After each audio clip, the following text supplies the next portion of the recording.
Today on My First Concert. So Carole King and Jerry Goffin were working in this building, 1650 Broadway, right in Midtown Manhattan. And in this building, firstly, this is just an interesting fact, there are cubicles all around for all these different songwriters, so nobody had a really formal office. So the songs were just like a cacophony of sound within this building all the time. So it's fun to think about how they must have been inspired by other writers at the time. But so they were leaving the building one day, going to the subway probably, and this car pulls up next to them, and this guy rolls down the window, and he goes, "Carol, Jerry, I need a song for Aretha Franklin. It's called Natural Woman." And that was Aretha Franklin's manager in the car. He just recognized them and just like, "I need to stop." So they were like, yeah, okay, great, we'll get it. And so they wrote Natural Woman then the next day for Aretha Franklin. And then she recorded it, obviously made it famous. Like...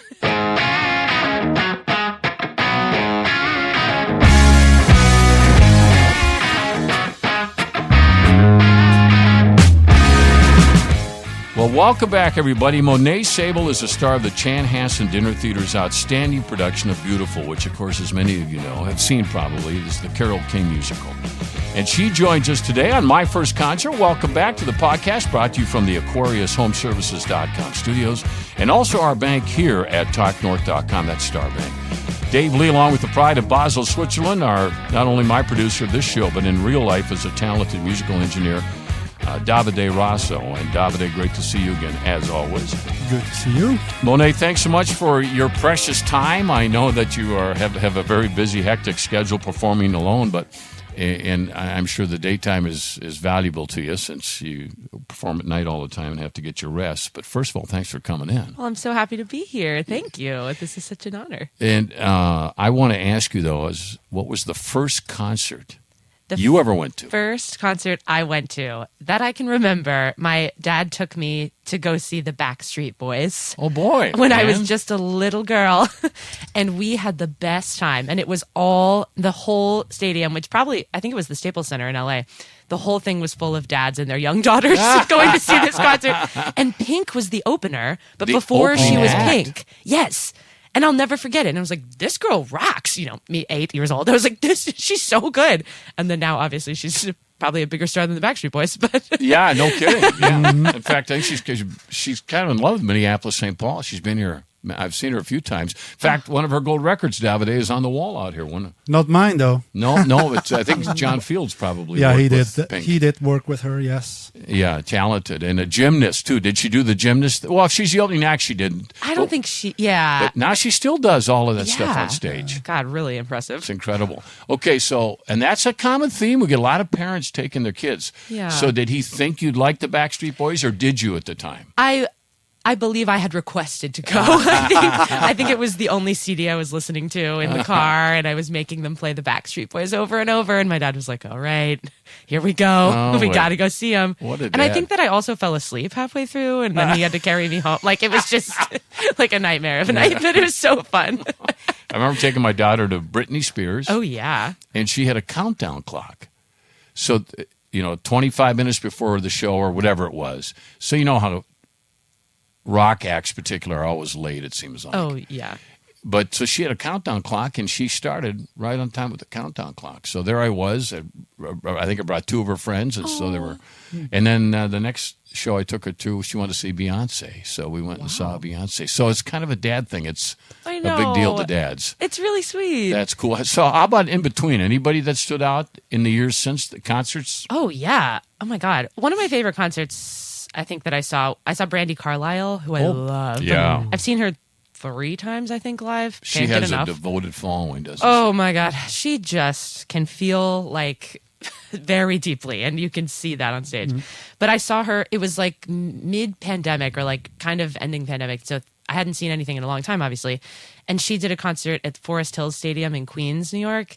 And I went out there, and we were all just like full of electricity, and you could just feel everyone was so happy. It was my first concert back, and she started the show, and she was like, I don't feel like myself, and I don't, because it's been a year and a half, and I haven't sung anything live, and I haven't connected with my fans, and she's like, I don't really feel like Brandi Carlile. And we like went along, and the show was going. She was playing a lot of her old stuff, and by the end, she like took the stage and said, I feel like Brandy Carlisle again. You guys help me come back to life. We're all sobbing and like, oh my God.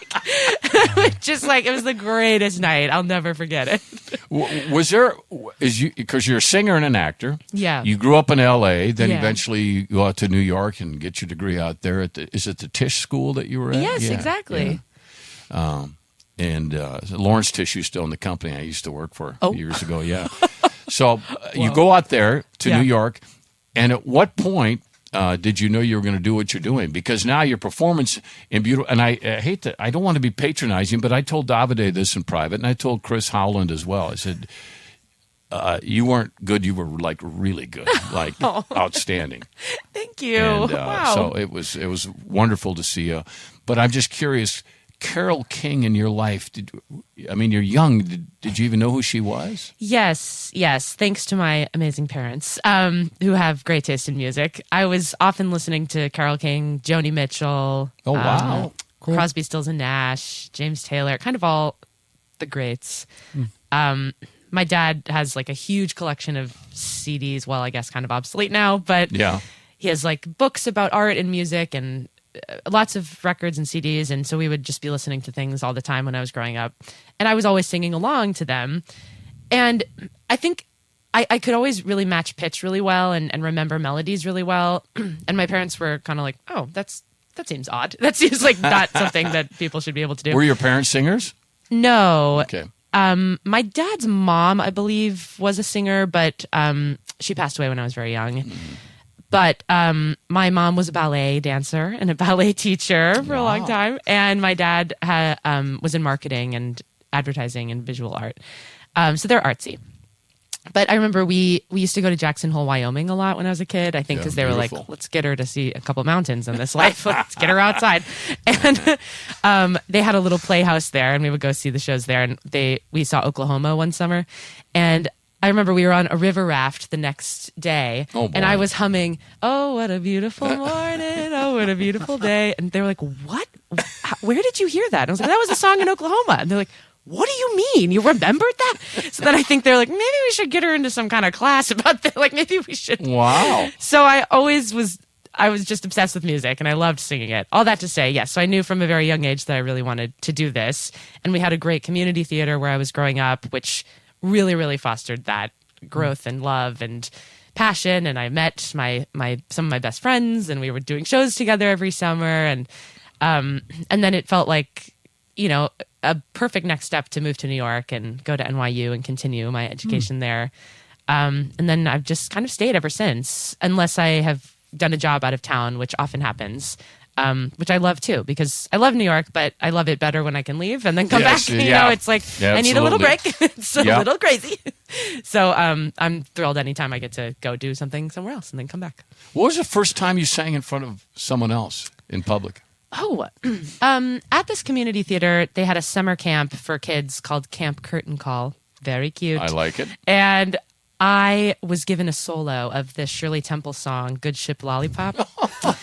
And I really have a memory of this. I must have been 7 years old, but I remember they didn't really give out solos a lot, and they were going to honor me with this solo, and it was a very high honor. And I remember I stepped down stage, and I was in my little red camp T-shirt, and we were going to do the presentation, and I was so nervous, but also I felt like, well, this is right. Like, yes, good. I should be singing. I love singing, and I feel like this is a good fit.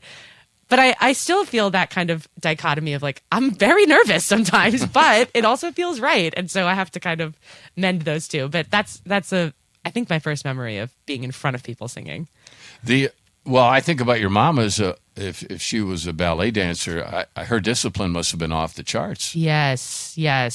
And she very much tried to get me to be a dancer too. Oh, I'm sure. Which, I'm okay at dancing, but I think I know that she's very thrilled that this is how it all turned out. Yeah. And they're still in California, right? Yeah. But they're flying here today to come see the show again this weekend. Nice. Yeah. Yeah, the show is terrific.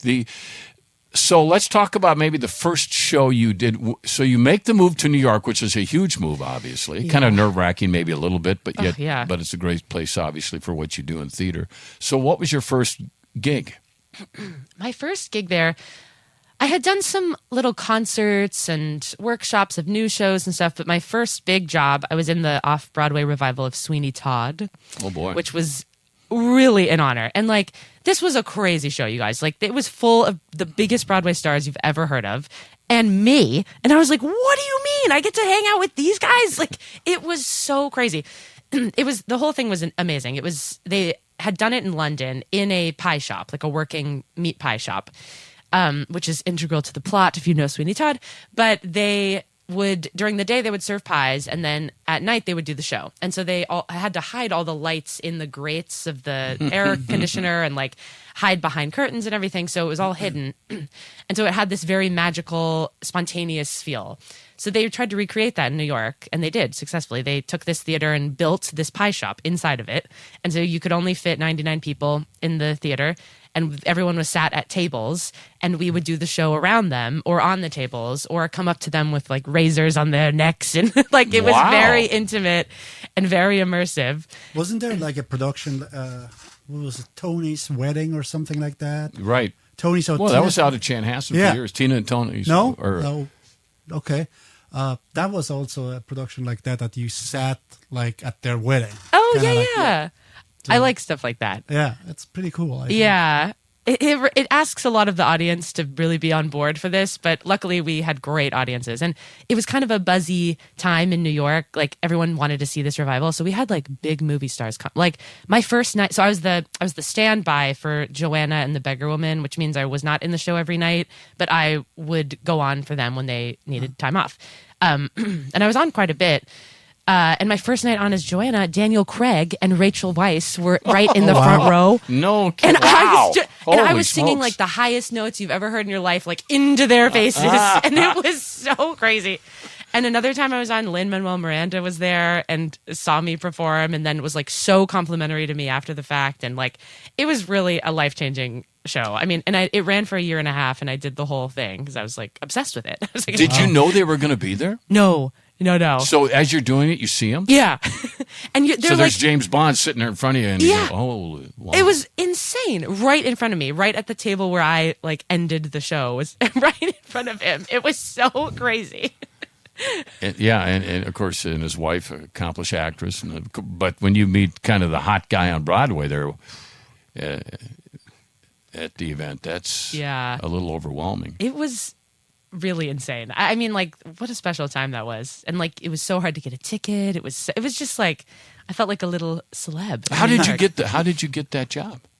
Auditions? Yeah. It's kind of, this is a good story actually. It's like kind of how I feel that my career has gone. It's like a combination of friendship and auditions and the right place and everything. So like a good friend of mine is a producer in New York who was going to produce this revival. And so he was telling me about it just, at a party one night, and he's like, I'm bringing this show from London. I was like, that sounds like a really good fit for me. And I had texted him to follow up. I was like, what do you think about me auditioning for this? And he was like, yeah, of course. And I had a great agent at the time, and I asked them, I was like, hey, can we push for me on this project? Like my friend Greg is producing it. And they were like, absolutely. And then I had met one of the London producers at that same party, and I hit it off with her. And so I was like, hey girl, can I come in for this audition? And so I had one audition, I think, on like a Wednesday where I had to do all this material because, like I said, I was understudying a few roles. So I had to sing several songs and do several scenes, all in a high-class British dialect.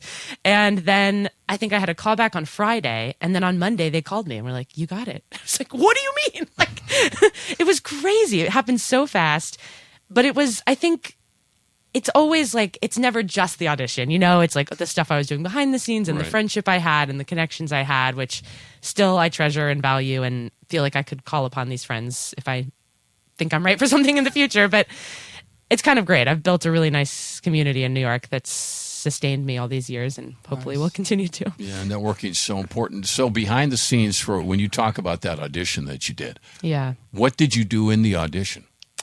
I mean, as multiple roles you mentioned, but also, what's it like? Oh, yeah. Well, to prepare for it, I hired this acting coach who I still love and use all the time, my friend Denis, and we we did dialect work. We worked through like how to differentiate the different characters, because I think I've done a lot of understudying, and I think that it's important in the audition to show how different they can be.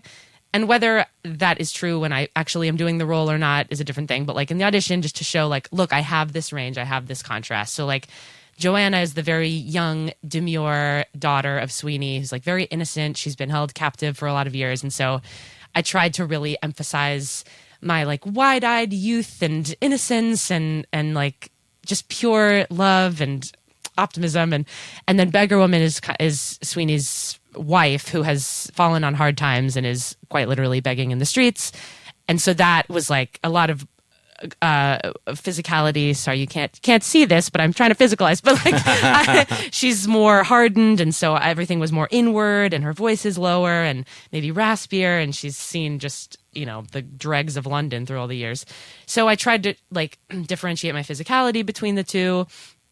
And so then in the room, I what did I do? Oh, I think I had to sing this beautiful song, Greenfinch and Linnet Bird, that Joanna sings. And so I was kind of center stage, like really showing my youthfulness there. And then I like kind of crept out behind the corner for Beggar Woman when I was doing that, because I knew that the space was going to be intimate. So I tried to show like 360 degrees of three-dimensional space that I would be using when you cast me, you know?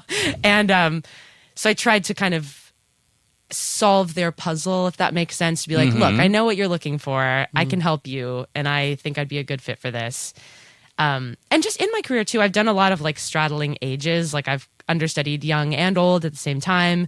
I don't know what it is, but I guess I have that ability to kind of be flexible, which I'm great. I love that. I'm thankful for it. So I try to, I guess, just overemphasize it in either way. So they see like, that's believable. She could play both, the mom and the daughter. Like, does that make sense? Was that crazy? Yeah, no, it makes, yeah, because I think we hear about auditions. Most, 99.9% of us have never been through an audition like that. Right. And yet we're all theater fans. And so I love the inside story on that. When we come back, I want to ask you about Aretha Franklin.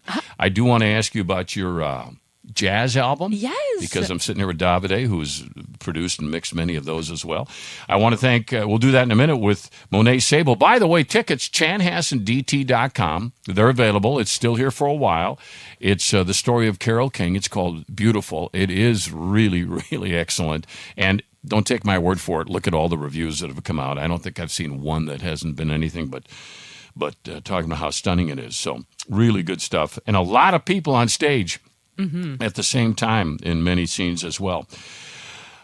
Plus, Monet's out there by herself a time or two as well. I want to thank our friends over at Star Bank with their business lending solutions. We talk about Star Bank. I would say we practice what we preach because they're our bank here at TalkNorth.com.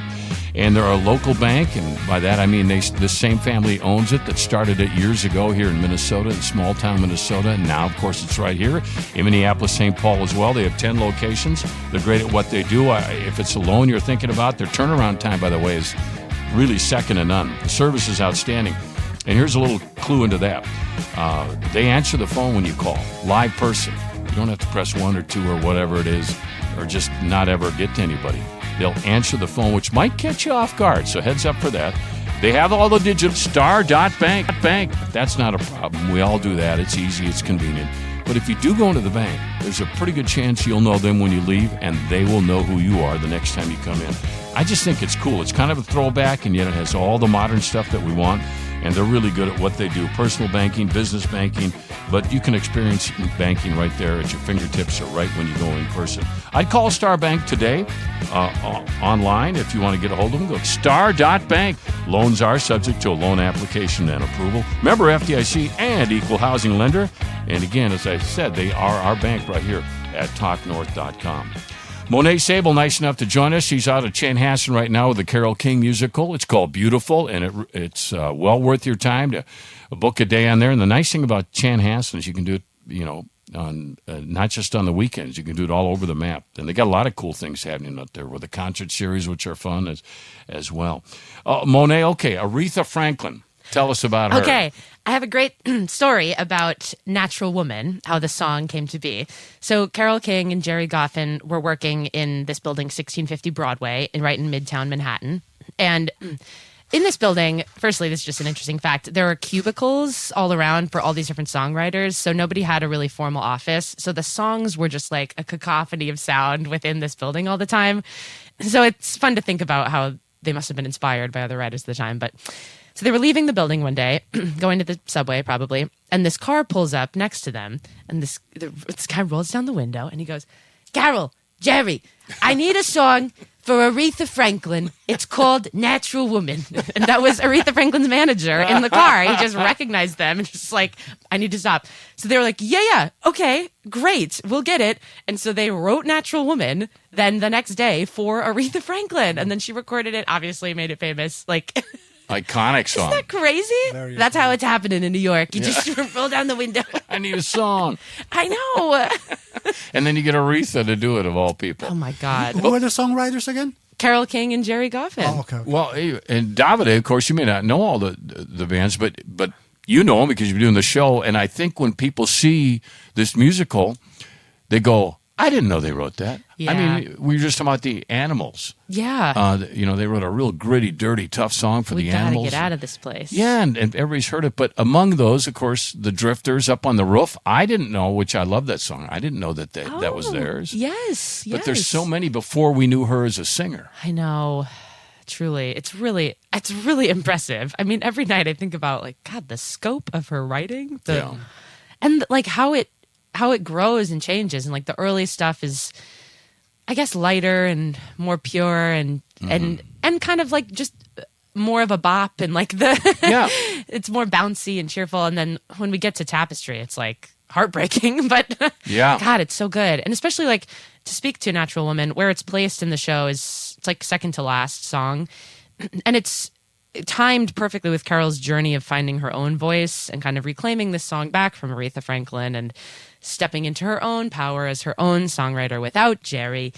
And it's like so moving every night. And I've had cast members come up to me and say, like, we can see the audience and they are like weeping during this number. And especially the women in the audience are like losing their minds for Natural Women because they're like, "Oh my God, this is my song. This is my era. This is like exactly what I feel." And it's so moving. And I feel it too. I can see their faces and I'm like, I'm always moved to tears and they're moved to tears. And then we're like, we're all crying. And What are you like after a show? Are you just absolutely exhausted or not? I am. It varies as it gets later. So we do shows Tuesday through Sunday, and we have 2 on Wednesday and 2 on Saturday.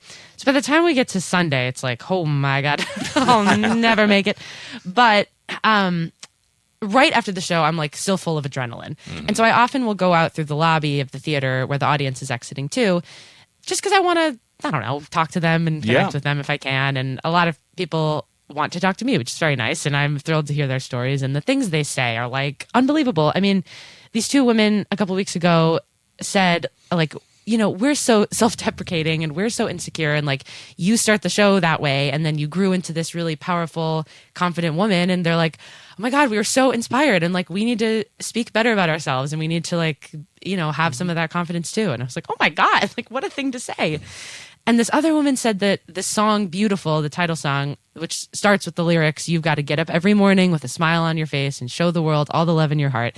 And this woman was like, I was really depressed in high school and I taped those lyrics up on my wall, and that song like saved my life and got me up every day. So then I'm crying with her in the lobby. Sure. It's just like, Powerful. Everybody has such a strong connection to these lyrics. And I mean, as do I. Like, as my life gets more interesting and more fraught with love and friendship and the breaking up of that and the coming together of that and all of it, like, I mean, I understand these songs deeper and deeper every day too. And I feel like each day as I have some more interesting life experience, then it makes my performance more interesting and I'm able to really connect with these lyrics for better or for worse. But we're in a building here at Creation Audio right now where a lot of great jazz things have been put together, and we've had a number of those musicians with us on my first concert. But you have recorded a jazz album, Yes, and I know have. Davide, you'd be truly interested in this as well. Can you tell us about that? yes, this was several years ago. I believe we did it in like 2012 or 13. And it was with my boyfriend at the time, this amazing man, Charlie Rosen, who we're still friends, don't worry, but he's an amazing musician. And he now is like a Tony Award winner, Broadway orchestrator, and he has big bands. And at the time we were just starting out, and I had been singing jazz. I was the singer in the jazz band in my high school, which was very fun. And we had this idea, like, what if we do these kind of Broadway tunes, but in like a very old school swinging big band way. And so he did all these amazing arrangements, which I still think are like some of the best arrangements of these songs that I've ever heard. And I sang on it, and we got all of his friends from Berklee College of Music in Boston to record this with us. We like got this big space in Boston. We went there for a weekend and like did all of these charts and sang all of these songs. And it was so fun. And it was really just like us to practice and just like a fun thing for us to work on and like try to get better at. And I look back and I'm like, oh God, I should have phrased that better. And I should have like done less vibrato on that. And I should have whatever. But it's such a great marker of time. And I really think that his arrangements stand up. I mean, they're spectacular. And I learned so much from that. And now, that was kind of my first big recording experience. And I've done a lot more since. But gosh, it's so good. And it's available on Apple Music and Spotify if you're interested. But And the name of the album is? It's called Monet Sabel and the Charlie Rosen Big Band. Okay, so fun. Nice. Easy to remember. Yeah. And yeah. So Kevin McCollum was at the Ordway Theater here, and that's where I first got to know him in St. Paul. And then eventually moved to New York, where he won Tonys for Rent. That was the first big one. Avenue Q. And then he brought to the Ordway not so long ago for its premiere before it got out to Broadway was Six. Oh, yes. And so that was Kevin's baby. And it's always fun to talk with him about that. But I remember when he came into town, we were chatting about this musical. He's trying to tell us about it. Yes. Have you not done that? I have not yet. I have had callbacks for it. I would love to be in it. Oh my God, I'm obsessed. I saw it on Broadway and I didn't know much about it before. I just heard word of mouth, but it's kind of hard to describe. It's like a rock concert with a light plot and just like a lot of great rockin' songs and like fabulous women. And I went in, I saw it by myself, and I sat in like the last row. And by the end, I was on my feet. I was screaming. I was living for the show. And so then, obviously I was like, hello, agent, please, can I be in this musical? Please. And the last time I was in for them, I did the national tour of Beautiful a couple years ago. Yep. And we got to go to Honolulu as one of our tour stops, which was really amazing. But as fate would have it, my callback for Six was like the Tuesday that I had to be in Hawaii, like Tuesday morning. And then I think we had a show Tuesday night in Hawaii. And I was like, I can make that work. And so I did my callback.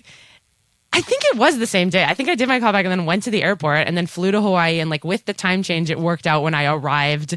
I went right to the theater and did a musical and then had a Mai Tai and went to bed.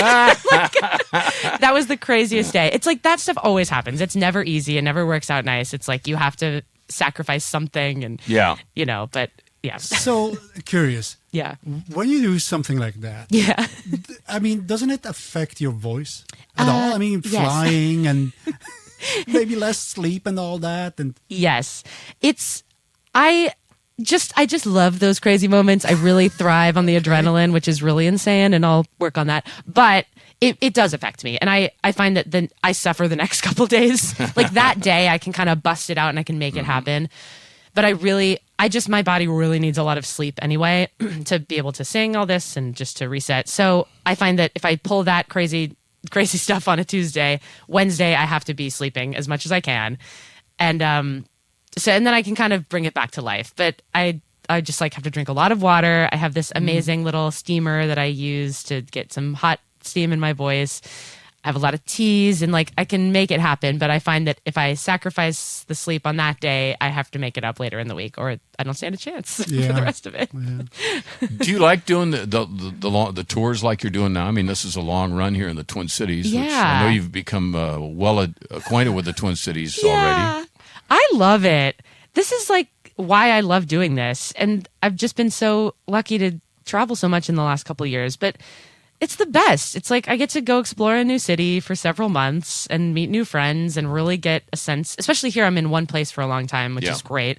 So I really get a sense for it. And then like I can say, oh yeah, I lived in Minneapolis for the better part of a year. Like how fun for me. I just think it's great. And I'm quite amenable with travel and living situations. Like I don't mind, I'll go anywhere, whatever, how bad can it be? I'm sure I'll make a friend, so, which has been true for this far. So like, I'll go anywhere. Send me. I'll go. Let's do it. It's worked out really well for you. Yeah. Yeah, it's kind of nice to have that ability to do that because not everybody is quite that open to. What do you mean I got to go to Philadelphia or wherever it is? And I feel like now, while I don't have kids or a house or a dog or anything, it's like the perfect time to just go and have the adventure and like what great stories I'll have. Adventure. So, are you really a rock climber? Oh yes.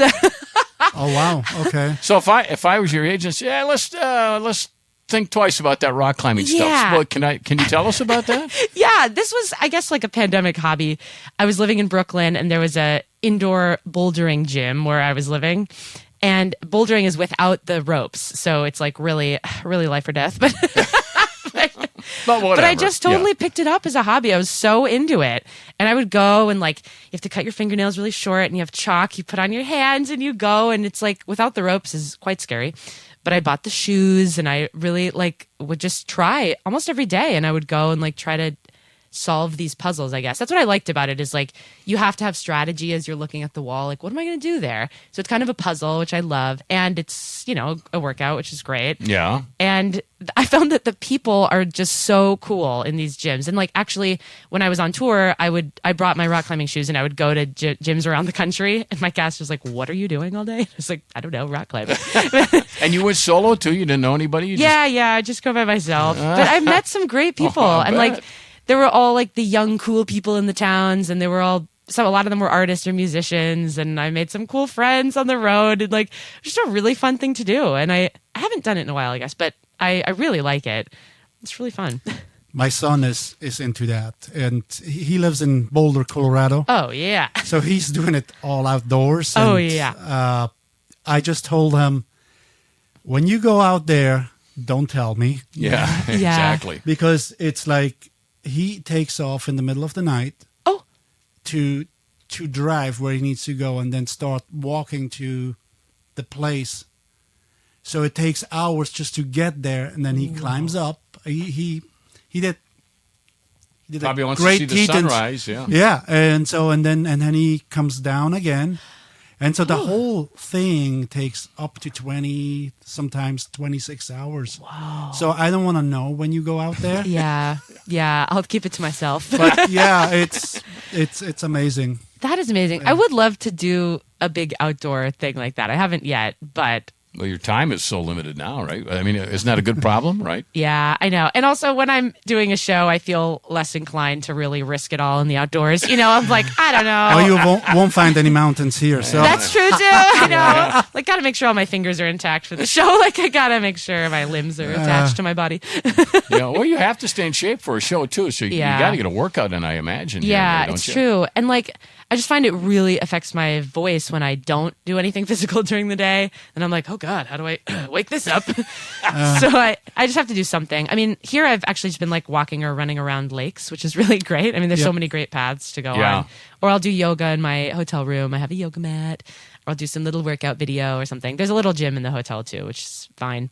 So I'll do something. Yeah. Well, you have enough lakes here to run around. I know. I can 10,000 famously. Yeah, I'll never get tired of it. Yeah, there's your goal. Get all of them. Right. That would be fun. And 30,000 potholes in the roads. Yeah. We're talking with Monet Sabel. She is a star of Beautiful, the Carole King musical, which is outstanding. It's at the Chanhassen. We'll be there for a while, as a matter of fact. So get tickets, chanhassendt.com. It's a great night out, whether you're going by yourself, whether you got a date, or maybe it's a number of you, or Monet was just talking about, being in the lobby and meeting a group of women that will go together. Whatever it is, just get out there and see it. It's memorable. It's good. And the story is probably a little more powerful than I think you may even expect. So go to chanhassendt.com. She's our guest here on My First Concert, and we're happy to have you along today. And our thanks, of course, to our friends at Aquarius for making it all possible. I do want to mention Jeff and all our buddies over at Aquarius Home Services. They are hosting their biggest event yet, and it's their open house at the Little Canada location. I'm there every year for that. It runs from May 3rd to May 5th. So you get ready to see some incredible savings on essential home services. We're talking HVAC systems, kinetical water treatment systems, generators, there's something to think about, water heaters, and more. And I joined them for exclusive deals. I mean, exclusive deals and unbeatable discounts that really are unavailable anywhere else. So whether you're aiming to elevate your home's comfort or you're going to bolster its efficiency, their expert team is there to assist you. So circle the dates on your calendar and make sure to drop by the open house event. It's an opportunity. I mean, it's a great opportunity. Having been there so many times, I know you're not going to see these specials like this, so don't miss it. Aquarius believes in earning the right to be recommended. And in fact, they're at my house tomorrow going to do an AC tune-up, which makes a lot of sense. So take advantage of that. They're just a click away at AquariusHomeservices.com. But a great group of people, I'll tell you that. Monet, let me ask you a couple of things. One, with this big cast, and I mentioned, is it 29 on stage at one time, right? 29. So 29 people. Who did you know when you took this? 0. I knew 0 of them. Oh, that's not true. Actually, my friend Sam Stoll, who is playing Neil Sedaka in the show, he used to live in New York. Very funny, by the way. Yes. The Sedaka things are very good. He's very funny. And he and I used to cater together at the same catering company in New York. Isn't that crazy? And I remembered him, and I didn't know that he lived here, but he was in Jersey Boys here. And I was looking at the poster like, I think I know that guy. And then in my audition for this, actually, I said to Kat Brindisi, the director, I was like, I think I know Sam Stoll from somebody's wedding that I catered, like some amazing venue in New York. So I did kind of know him, but I hadn't seen him in years.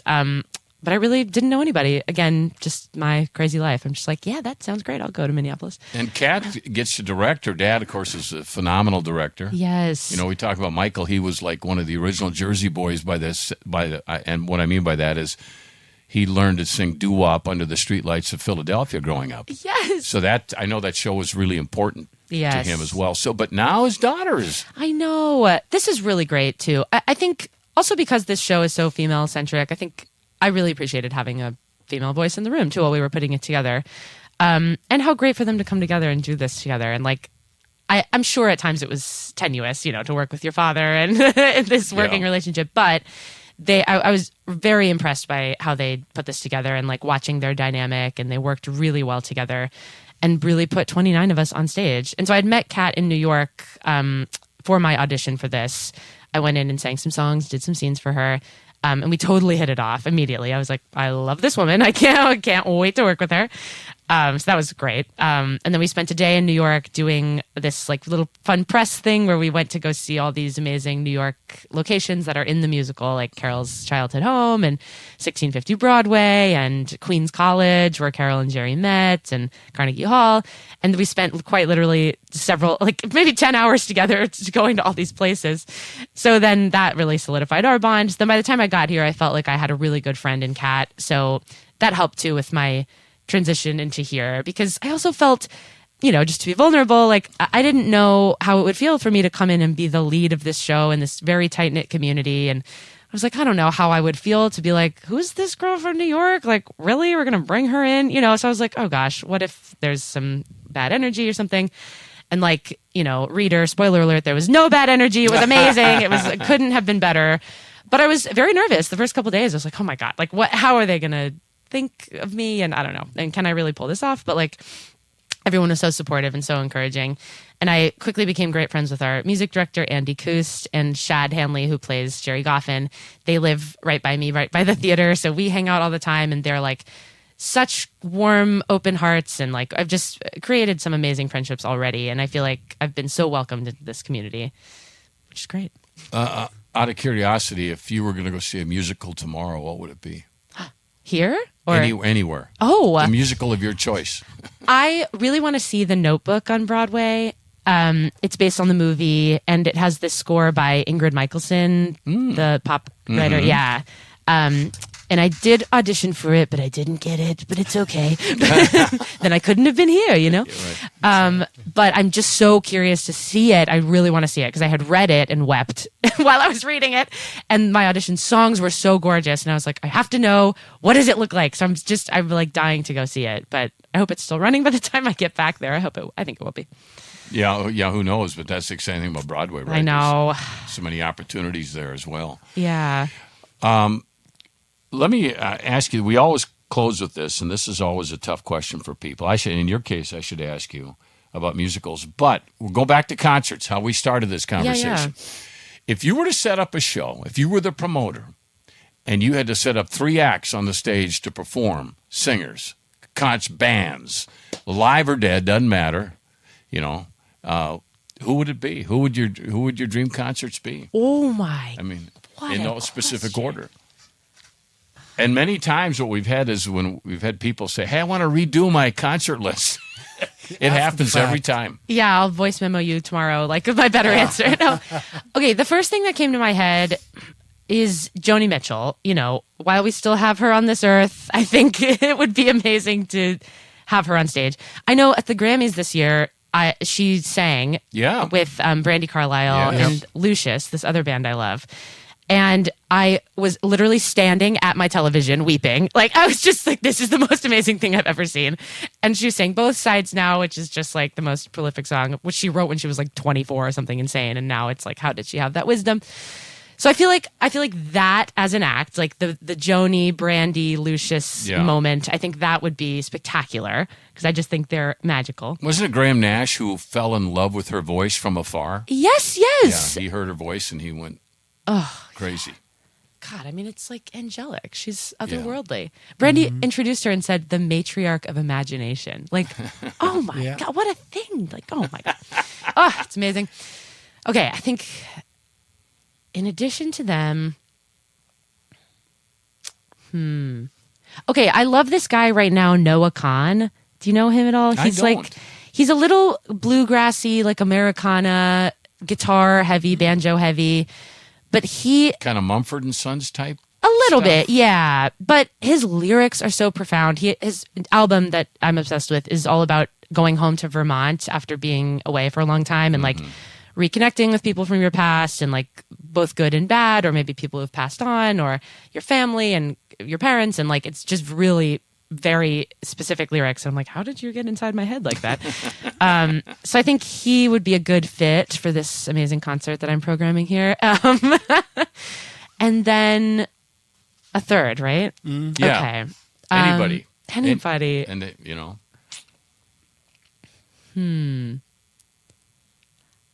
I mean, this is like so unrelated, but I just would like die to see Michael Jackson live, you know? Like, wouldn't that be amazing? It would be great. I just have been obsessed with him recently. I've just been like listening to all of his music.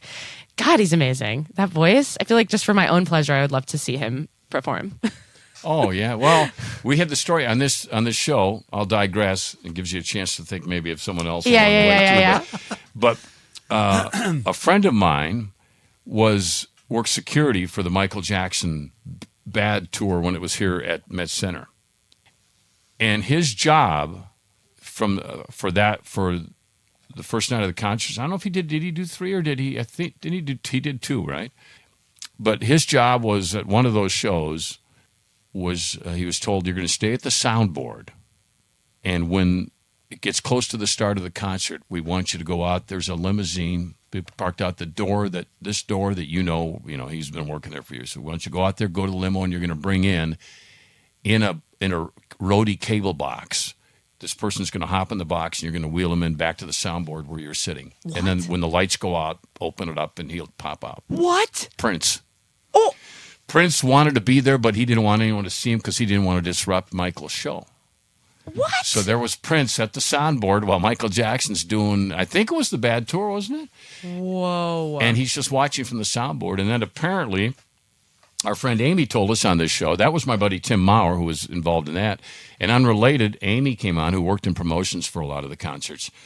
And she remembered that show, and she said, and then on the encore, they were all cheering, and the house lights came up momentarily, and somebody saw Prince sitting back at the soundboard, and now they're all looking at Prince. Wow. And that's when he turned to my friend Tim and said, "We have to go," because he didn't want to. Yeah. He'd show up at shows all the time, apparently, and nobody knew that he was sitting there. Yeah. So that was anyway. Now I've given you a chance. If there's anybody you want to add, you have time to. Yeah, I feel like also maybe a Stevie Nicks, Lindsey Buckingham reunion is what I need. Like they would kind of fit my folksy vibe that I'm curating here. Stevie's keyboardist was with us last week. What? Ricky Peterson. Oh, and he was Fleetwood Mac's keyboardist. I mean, with Christine McVie, and then he would. And right now, they're going on tour in a couple months, Actually, right? we are using his studio right now. This is at Ricky's studio. Oh, Yeah. oh, wow! I am not calm anymore. Yeah, and he arranged and produced, and really the most beautiful girl in the world, the Prince song. That was Ricky who kind of did that. I So- saw Lindsey Buckingham recently in L.A. Oh, you did? I know, crazy. I went to this insane variety show with my uncle. It was so fun. It was hosted by Will Ferrell, and it was like all of his friends, like Jack Black was there, and then Lindsey Buckingham came out and just ripped up this guitar. It was amazing. Like he just could sit center stage by himself. The whole night was full of so many people and comedians and chaos, and then it all went dark, and there he was center stage, and it was like, oh my god, it was amazing. It was God. Was wow. it like a fundraiser or just? It was, yeah. It was for scholarships for something, something amazing. but powerful. Yep. Yeah, I'm not sure that's gonna happen. Stevie Nicks and No. Buckingham, as Ricky was telling us last week. And Yeah. it's too bad. But a girl can dream. But I think since Christine passed away, I think that there's not going to be another tour. Yeah, that seems fine. Now, Mom and Dad are coming into town. Have they seen you perform this one yet? Yes. Okay. They have. They came for opening night here, and they saw me on tour several times, play all the different roles I covered, and saw me in Rhode Island last summer where I played Carol. So they've been along for the journey. They're huge fans of the show and me and musicals. Well, you come out right away and you sound like Carole King. Thank you. And I that's not easy to do, and it's not like you just the same quality. Here's another question that we had after you were done, and I think this tells us how good you are at what you do. Besides getting mad at your husband and Jerry Goffin, we were all mad at him. Yeah. But the piano at the end, you play a grand piano, a baby grand, or a grand piano rather. Yeah. And I would have bet money you were playing it. You can play it. I can play it. Yes, I do play piano. Yes. But this is for you podcast listeners only. I am not actually playing the piano. We'll edit this out. Yeah. That's fine. It's our music director, Andy Koost, who's playing. But the way that we do it is I think, pretty amazing. He has a camera that he can see me and my hands, and I'll kind of give a soft inhale to let him know when I'm about to put my hands on the keys. And we've just really kind of got this great symbiotic energy going on. Oh, super. He can feel when I'm going to start, and we just can match each other. And we have a conductor camera that I can see from the stage too. So I can see him when he's about to play, and I'll match him. So it's like another kind of sophisticated choreography, just not me literally playing. But I think since I don't have to actually play exactly all the notes, it offers me more room to act and connect with the audience and tell the story a little more easy, so I don't have to focus so much on my fingers and playing every single right note. Because Carol plays probably 15 songs in this show, and it's that's a whole other thing, which I could do, but I think for this situation, it's just easier and makes. I'm happy that I can connect with my co-stars more instead of focus on my hands. Have you met her yet? I've not met her. I hope that I can one day. I met Barry Mann actually in LA. You? Yeah. This last beautiful I did, so many of them. The last one I did was in LA, and he came to the show with him and his and Cynthia's daughter, Jen, Dr. Jen Mann. And we met their whole family. It was amazing. Did you know they were going to be there? Yes. Yeah. They told us he was going to come. And he did an interview before the show, and we got to watch that. And our guy who was playing Barry actually went to his house and got to see his house and his office, his and Cynthia's office, and it seemed really amazing. But he really is, as described in the show, he's a hypochondriac and he's very awkward and didn't want to shake anyone's hands, and but it was very cool. It was amazing. I was like, God, what? Yeah, his character is truly interesting in the musical, but it's great. David, anything else before we let Monet go? No, I think I should come out to see you. I think you should. Yeah. I think you're going to love it. So, thanks for coming in, and it was fun, and This was really fun. I had a great time. How do we where do we go for people who want to know more about you, know more about performances, your schedule? Oh, well, I guess I post on my Instagram a lot. If you're interested in that, it's just Monet Sabel, all one word. I have a website too, monetsabel.com, which will be more professional updates about shows and things. I guess that's the best way. I'm on social media a lot. And I've actually had a lot of audience members message me on Instagram and say how much they loved it, or ask if I could come out after. They want to meet me. And that's pretty fun. It's fun to be able to connect with people. So, message me and I'll write back. And you go to chanhassendt.com as well, and then that's where you get your tickets and see all the shows they have coming up there. They have great, in our concert series here, they have great concerts. And we've had a number of people on here, most recently Chase and Ovation. He was so good.